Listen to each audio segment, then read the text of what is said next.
Hello, everyone. Thanks for joining us today. I'm Jonna, and I am with Dr. Taylor here today. I'm going to be the moderator throughout the webinar.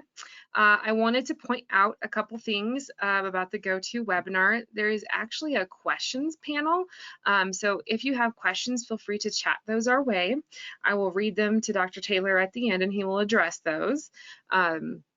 And then if there's anything that comes up, just feel free to chat us. But without further ado, I would like to introduce Dr. Taylor to talk to us about eyelid surgery. Hello. You can go to our first slide. So today we wanted to talk about a topic that I see quite a lot of that's pretty common. And it's a problem that seems small, but actually has a pretty significant impact on our vision, and that's droopy eyelids. And that's something that I do a lot of surgery for. Droopy eyelids are often underappreciated, but they have a pretty significant impact on your appearance. But the main thing they do is they limit your vision, and there's two main ways they impact our vision. The first way is they physically limit or restrict our field of vision, and that hurts us in our day-to-day activities. The classic example is when you're driving, when you're pulling out into traffic or pulling up, making a lane change or a turn, and that lateral and superior field of vision is restricted. That has a pretty significant impact. And the other thing is just the overall quality of our vision. How well we see is really directly proportional to how much light can enter our eyes. And so when you've got the shades pulled down, so to speak, it really has a pretty significant impact on your vision. And the end result is it impairs our daily functioning. Go ahead and next slide, please. So the thing I wanted to emphasize when I'm evaluating a patient, there are three basic components to droopy eyelids that contributes to the overhang of tissue, and depending on which combination of those factors that each patient has determines what we may need to do surgically to help you see better.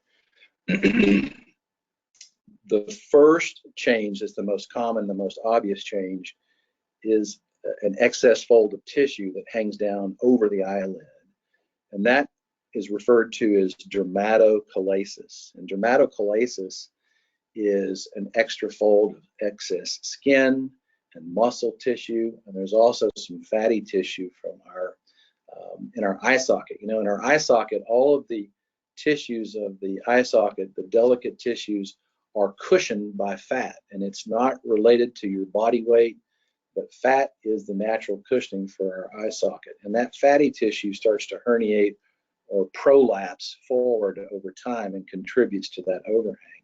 And the eyelid skin is very delicate, and the eyelid skin is very stretchy.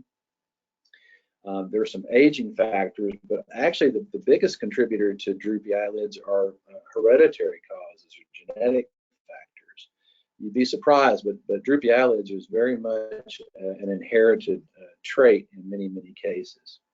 Next slide, please. You can go to the next slide. So when we evaluate patients who have dermatochalasis, the surgery that we can do to correct that is called a blepharoplasty, which is a very simple outpatient procedure where we remove that excess overhanging tissue. Our main purpose for doing the surgery in our practice is, for most patients, functional improvement, but there's also cosmetic improvement as well. And it's an incredibly common procedure. It's something that we do quite a lot of. The blepharoplasty procedure is an outpatient procedure, and we do it in our outpatient or ambulatory surgical facility. Now the slide says that the blepharoplasty takes 1 to 2 hours. Actually, it takes probably 20-25 minutes to do a standard blepharoplasty for the upper eyelids. And it's done under IV sedation with local anesthesia. You're monitored through the process by an anesthesiologist. We make an incision in which we hide in your natural lid crease, and that incision extends a little bit out past the outside corner of the eyelid because we're going to take out that entire lateral fold of tissue. And again, we're just removing excess skin, muscle, and we also sculpt back that fatty tissue. And then that's pretty much done. We close our incision with a real nice plastic surgery closure technique, or a very small thin suture. You're able to go home as soon as you're finished. You don't normally have to wear any patches, bandages, or some antibiotic ointment on the line a couple times a day. And you'll be putting some ice that first night. You're really physically not limited. You can do almost all your normal activities, other than don't rub the incision. It's not painful. Most patients will tell you they have very little to no pain. And the worst part of the whole process is you are going to have some bruising and swelling. Before we do the surgery, we have patients, of course, go off of blood thinners like aspirin and nonsteroidal anti-inflammatories, which are things like ibuprofen and Advil, and any other blood thinners. Patients are on blood thinners for different conditions, like, for example, atrial fibrillation or whatnot. And we have patients discontinue those blood thinners to prepare for surgery. Next slide.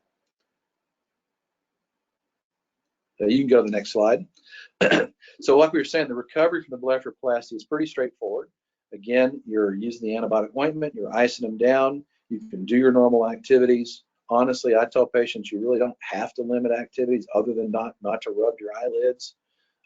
You are, again, going to be cosmetically, visibly swollen and bruised, and most people have kind of a mild to moderate degree of bruising and swelling, and that gradually goes down day by day over the course of the first 7 to 10 days.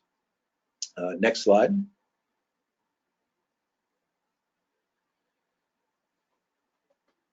Again, we have patients generally increase their activity, but you're pretty much full speed activity again after a couple of weeks. You can go to the next slide.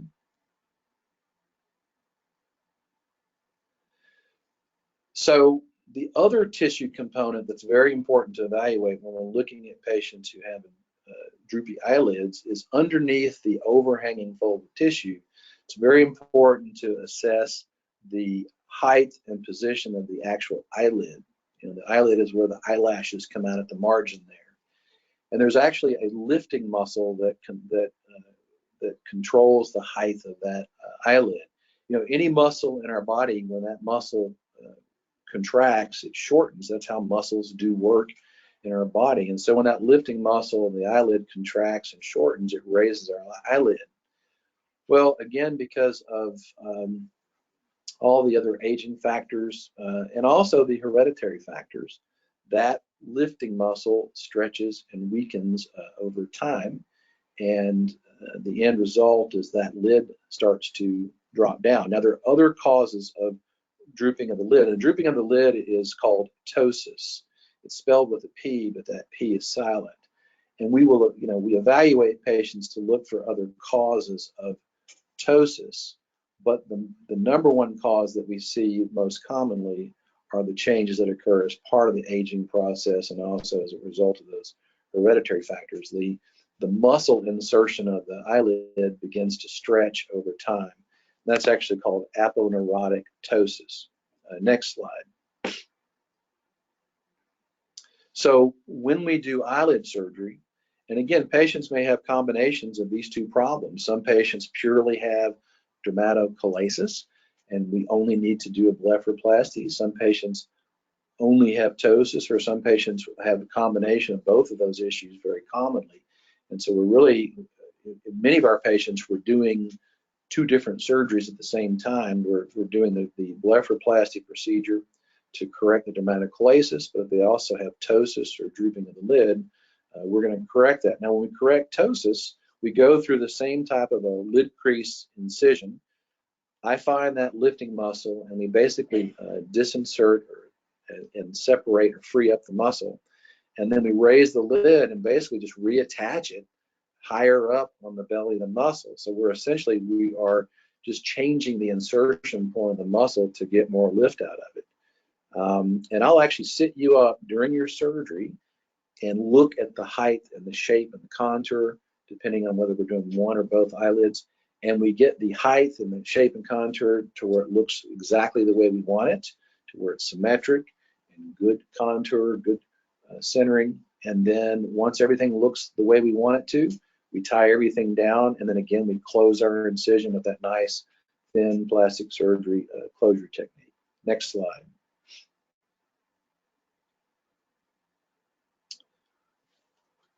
All right, let's go through some kind of standard questions. Does eyelid surgery hurt?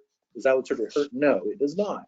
The blepharoplasty procedure in particular is very comfortable. Most patients will tell you they have virtually no pain or discomfort. Patients are very comfortable. We don't put you under general anesthesia, but you're going to be very well sedated with IV sedation, and then of course the local anesthetic. So most patients tell you that they have essentially no pain. And post-operatively, after the blepharoplasty procedure, they're very comfortable. Same thing for the ptosis repair.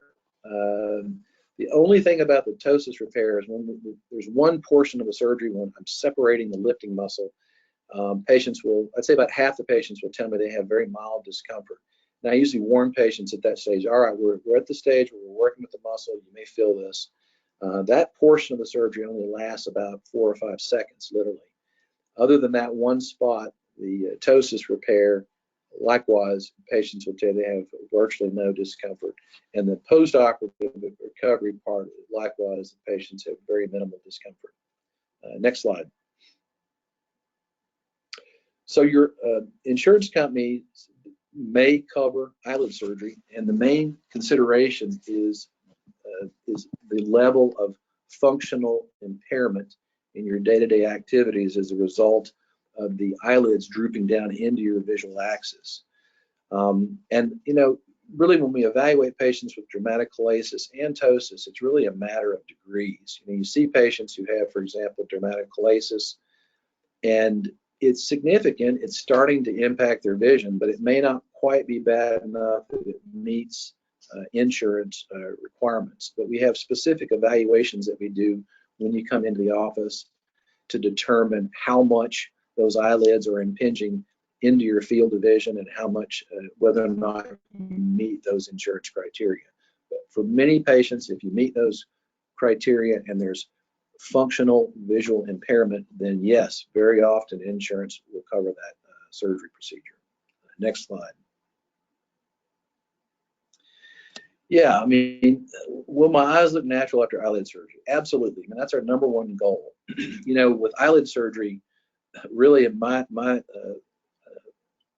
guiding theory is, you know, less is more. You want to do enough to improve the vision, but you want to keep a nice natural appearance.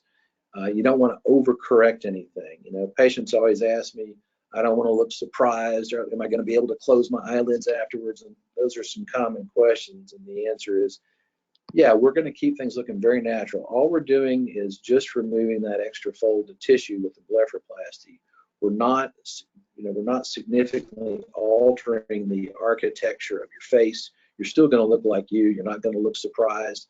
Nothing weird or out of the ordinary. It's going to be a very subtle but very noticeable improvement.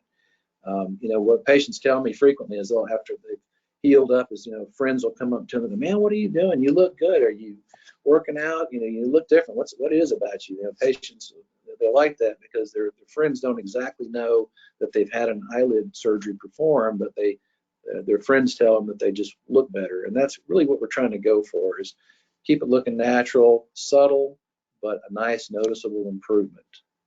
Next slide. So many people are going to be candidates to have eyelid surgery, but there are, you know, sometimes situations where if you're certain medical conditions that might limit our ability to do surgery.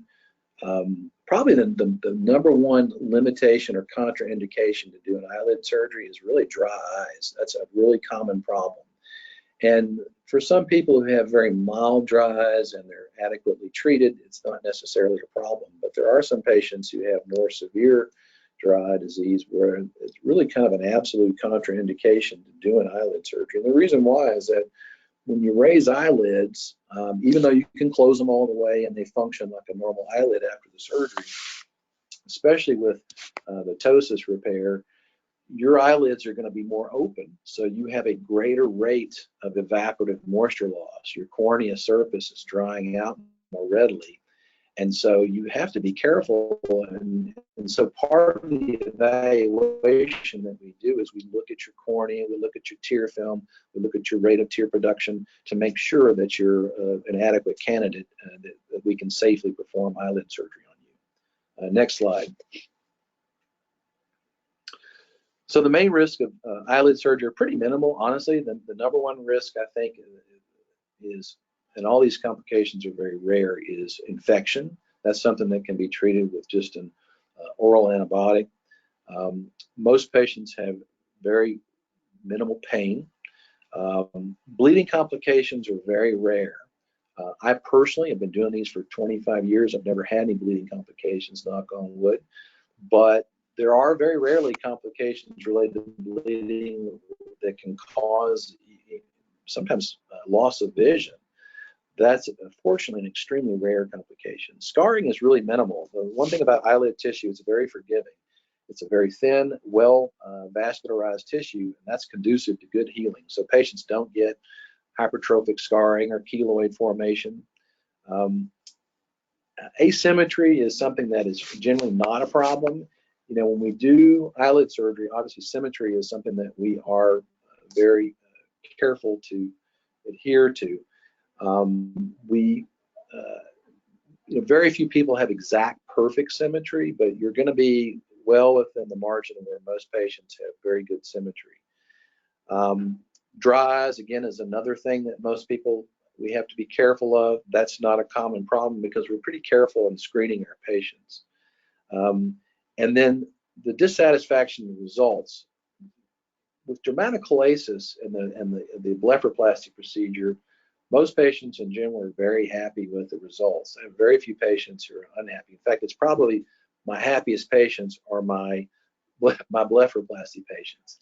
And for ptosis repair, the only situation we can get into is the height of the lid placement that we can achieve depends on the inherent strength of the muscle. When I have a patient in the operating room and I adjust those lids, they are both exactly perfectly even and symmetric and at the height that we want them to be. And then after that point, it's really up to the healing process. And everybody heals differently. But by doing the surgery the way we do it and adjusting that lid position at the time of the surgery, the vast majority of patients are going to come out where we want them to be. In the rare situation where an eyelid, as they heal over the first couple of months, if the eyelid position is not where we want it to be, it's a very simple matter to go back and readjust that if we need to. But that's a pretty rare thing that we have to do. In the vast majority of cases, those lids are going to come out where we want them to be from the get-go. Next slide.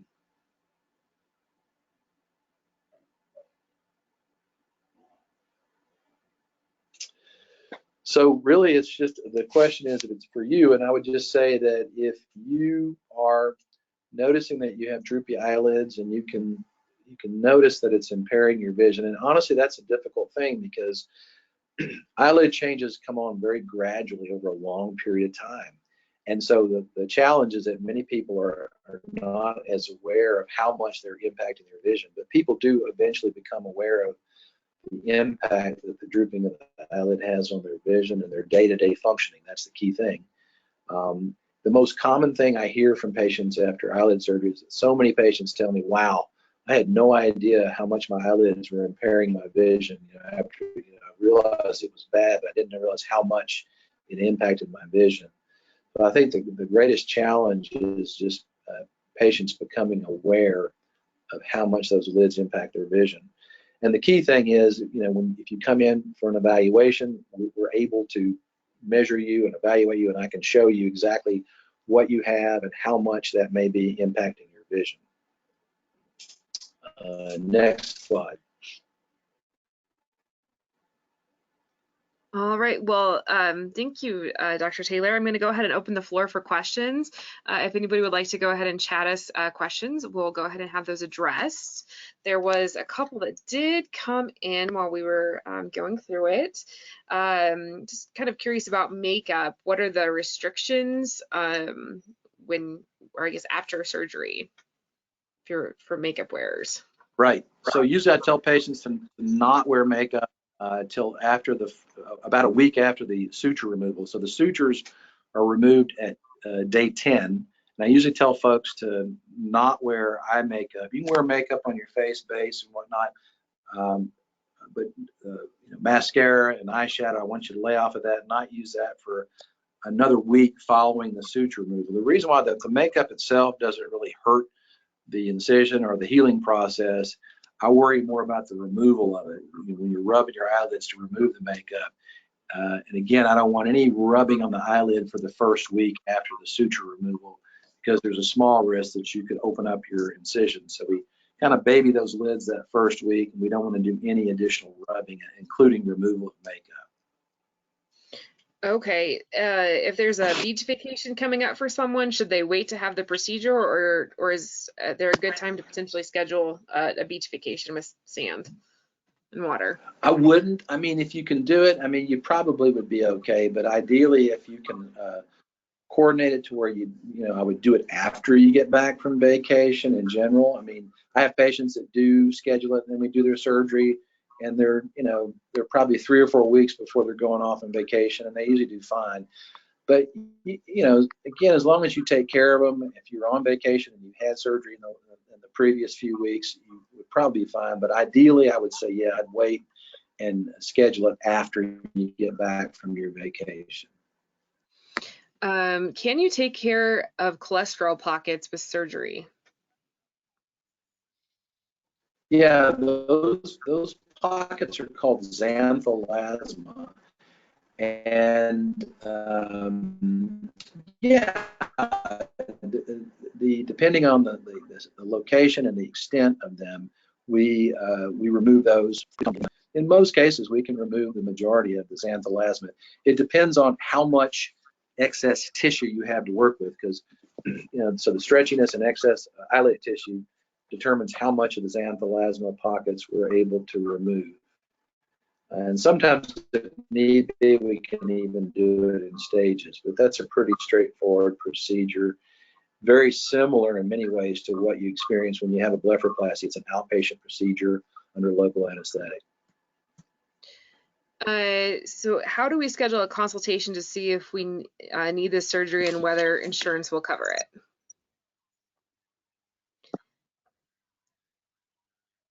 So yeah, so basically you can call our main number, 865-584-0905. And if you call us and let them know that you're interested in an eyelid evaluation, they'll know exactly what to do. And you can ask them to schedule with me, or also my partner, Dr. Andy Johnston.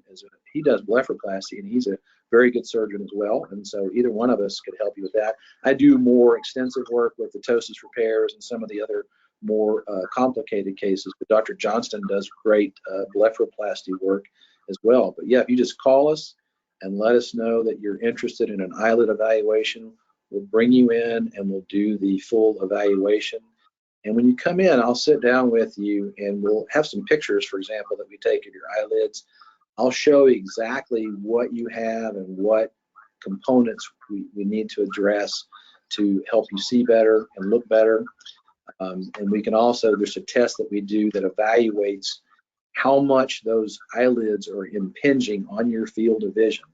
So when we evaluate, depending on the measurements, each insurance company kind of has different criteria that they use. But in general, the main criteria is the degree of overhanging eyelid tissue and how much it impinges on your visual axis and your field of vision. And so we'll look specifically at those measurements and those numbers, and I can usually have a pretty good idea when I evaluate you whether or not you're likely to qualify. Ultimately, for commercial insurance, we send those measurements and pictures into your insurance company, and they have a reviewer who will look at it, and they make the final determination as to whether or not you meet their criteria based on your specific plan. Okay, can you drive yourself to and from the hospital? No, we want you to have a driver because we're going to make you pretty drunk with the medicine we give you. So we can't let you drive when you've had the IV sedation, because it's safety concern. So absolutely, you'll need a driver. The next day, however, you can resume most of your normal activities, including driving the next day. But the day of the surgery, we need to have you bring a driver with you.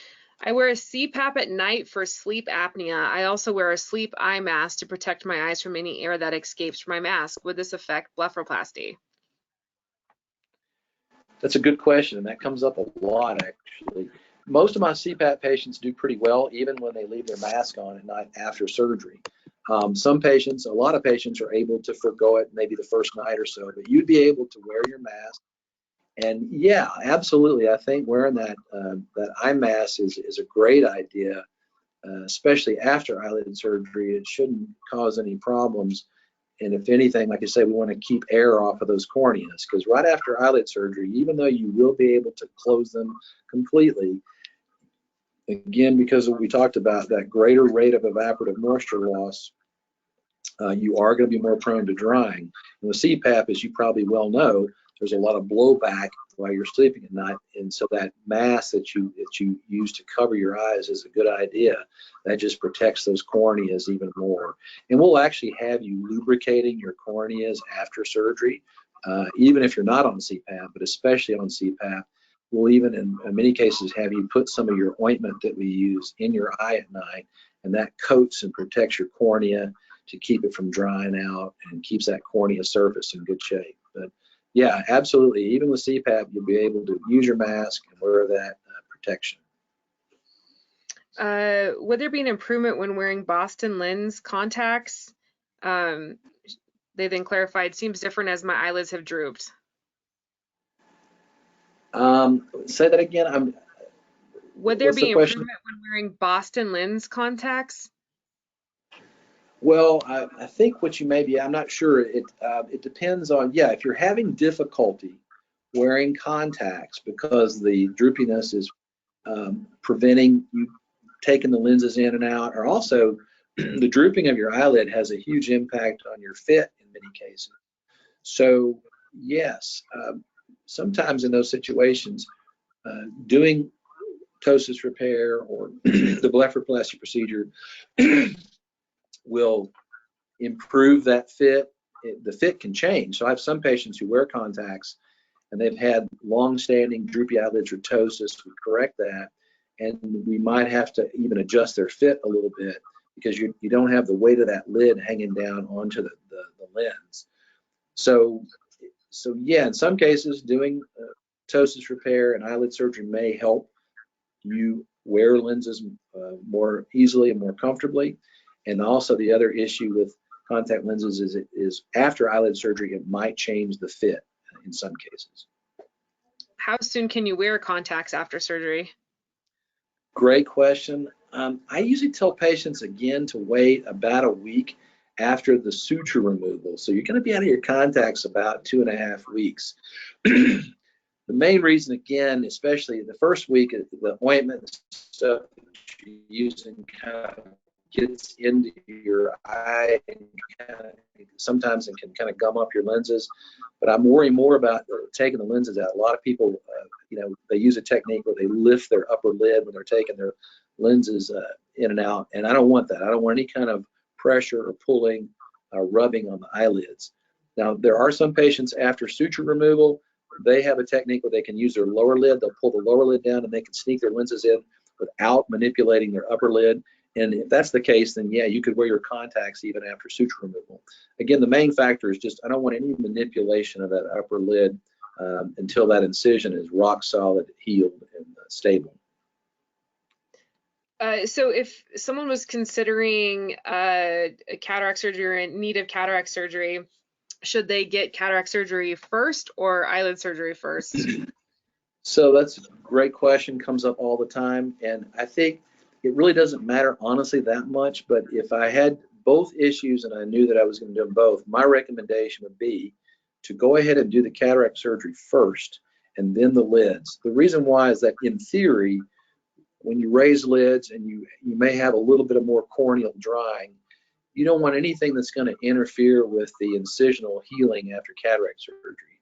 So I think if all things were equal and it didn't really matter, I would say that I would do the cataract surgery first. We let that heal, and then we can come back pretty soon afterwards, even because the evaluation process and the approval process takes a few weeks. So we could do the evaluation within a couple of weeks after the cataract surgery to kind of get the ball rolling, so to speak. And by the time we actually did the eyelid surgery, several weeks will have elapsed, which would be adequate time to allow us to safely go ahead and do the eyelid surgery at that point. And then I guess same thing for LASIK. Would you do that before or after? Definitely would do LASIK first and let everything heal. Now, if there were a situation where the eyelids were really low and they might be, because again, the weight of the eyelids actually changes the shape of the cornea. It indents the cornea and can induce certain amounts of astigmatism. So in that situation, it might be, and that doesn't come up too often, but if the lids were so low that we felt they might be impacting the shape of the cornea, in that case, you might want to go ahead and do the eyelid surgery first, let them heal, and then come back and evaluate the cornea shape for LASIK. Again, you have to be careful because dry eye is always a concern, so we don't want to create a dry situation if you're contemplating LASIK. So in those situations, we tend to be conservative in how we raise our lids. Perfect. And then cost was another question. And one of the things I wanted to definitely address, that there are so many variables when it comes to what is covered and not covered by insurance. We always like to have you come in for the evaluation and take a look at your unique set of eyes. So we'd always just invite you in for that consultation to make sure what you are qualified for with or without your insurance. So when it comes to cost, we always like to see you first before we quote that. But those who Absolutely. did ask will definitely have someone reach out to you to cover that as well. Yeah, absolutely. That's a good point. Yeah, definitely come in. I can give you a much more clear idea of costs and whether or not you'll qualify once I can actually look at you individually and see exactly what your lids look like. Then we can give you a much better idea of where you stand. Perfect. Well, it looks like that's the last of the questions, and we're just a few minutes past our allotted time here. So we thank you all for hanging around and for the last few minutes here, and thanks for all the great questions. We appreciate you joining us today. This webinar will be available. We'll be sending out a link to it if you want to watch it with any friends or family. We hope to see you all in the office sometime soon, and we hope you all have a wonderful rest of your day. Thanks for joining us. Thank you.